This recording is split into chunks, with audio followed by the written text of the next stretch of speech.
अस्सलाम वालेकुम, आप सबका मेरी इस यूट्यूब चैनल मोमिस्टिक ऑफिशियल में खुश आमदीद। आज की वीडियो रहेगी मुता निकाह यानी टेम्पोररी शादी के ऊपर। इस टॉपिक पे 3 पार्ट्स होंगे। 1 मुता निकाह क्या है, 2 इस्लाम में निकाह का मकसद, 3 मुता निकाह रफीदीस यानी शिया के मुताबिक। और अब वीडियो शुरू करते से पहला पार्ट है मुता क्या है। मुता निकाह यानी टेम्पोररी शादी, जिसमें एक मर्द और औरत कुछ लिमिटेड टाइम के लिए, एक दिन या एक हफ्ते के लिए टेम्पोररी शादी करते हैं। उसके बदले में कुछ पैसे या कोई चीज औरत को दिया जाता है। शादी परमानेंट होती है, मुता टेम्पोररी शादी है। इसे इस्लाम की शुरुआती दौर पे अलाउड किया गया, फिर इसे वापस ले लिया गया और ये कयामत के दिन तक हराम कर दिया गया। हजरत अली रज़ियल्लाहु अन्हु से रिवायत है कि रसूलुल्लाह सल्लल्लाहु अलैहि वसल्लम ने औरतों के साथ मुता निकाह करने से और पालतू गधों का गोश्त खाने से मना किया, यानी हराम कर दिया है। अल रबी इब्न सबरा अल जुहानी से रिवायत है कि उनके वालिद ने उन्हें कहा कि जब वो रसूलुल्लाह सल्लल्लाहु अलैहि वसल्लम के साथ थे तब रसूलुल्लाह सल्लल्लाहु अलैहि वसल्लम ने फरमाया, ए लोगों,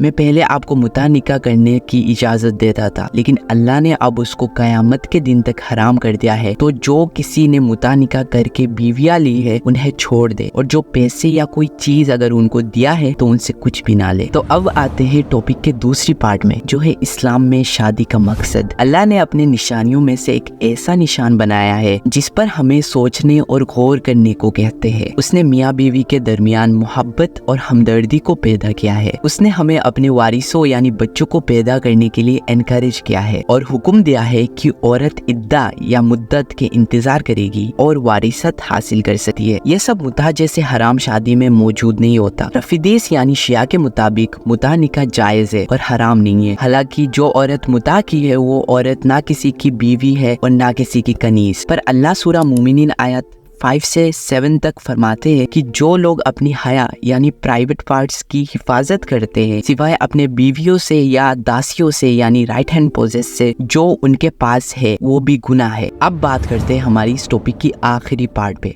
जो है रफीदीस यानी शिया के मुताबिक मुता निकाह। शिया अपने बातों को साबित करने के लिए गलत सबूत पेश करते हैं जिसमें मुता निकाह हराम नहीं माना जाता है। एग्जाम्पल के तौर पर ये लोग कुरान की सूरा निसा आयत 24 पेश करते हैं, जिसमें अल्लाह फरमाते हैं, जिनके साथ तुमने जमा की यानी फिजिकल संबंध बनाई है उन्हें उसकी महर उसकी तरह देनी चाहिए जैसे डिसाइड किया गया। शिया कहते हैं कि ये आयत इशारा करता है कि मुता निकाह जायज है। इनका कहना है कि इस आयत में उनका महर ये शब्द सबूत देता है कि जो लाइन है जिनके साथ तुमने फिजिकल संबंध बनाई है उसे महर दो, ये मुता है। हालांकि ऐसा बिल्कुल नहीं है। ये अल्लाह उन औरतों के बारे में कह रहे हैं जो औरत आदमियों के लिए हराम है, और फिर कहते हैं कैसे औरत जायज है, और हुक्म देते हैं कि जायज औरत से शादी करने के लिए उसे महर दिया जाए। यहाँ महर को अजर यानी ड्यूस या वेजेस के रूप में दर्शाया गया, लेकिन ये पैसा वो नहीं है जिसमें एक औरत को मुता के लिए पैसा दिया जाता है। इस अजर को अल्लाह ने किताब में भी बताया है, जिसमें अल्लाह सूरा अज़ाब आयत 50 में फरमाते हैं, ए पैगंबर सल्लल्लाहु अलैहि वसल्लम, हमने तुम्हारे लिए तुम्हारी बीवियां जिनको तुमने महर दिया है उन्हें हलाल कर दिया। तो ये साबित हो जाता है कि इस आयत जो शिया पेश करते हैं इनमें कोई सबूत नहीं है जो मुता निकाह को जायज या हलाल बताते हैं। हाँ, एक समय में मुता को अलाउ किया गया, पर उससे फिर से ले लिया गया और कयामत के दिन तक हराम कर दिया गया। कुछ हदीसों में सहाबा मुता को अलाउ करते हैं, खासकर इब्ने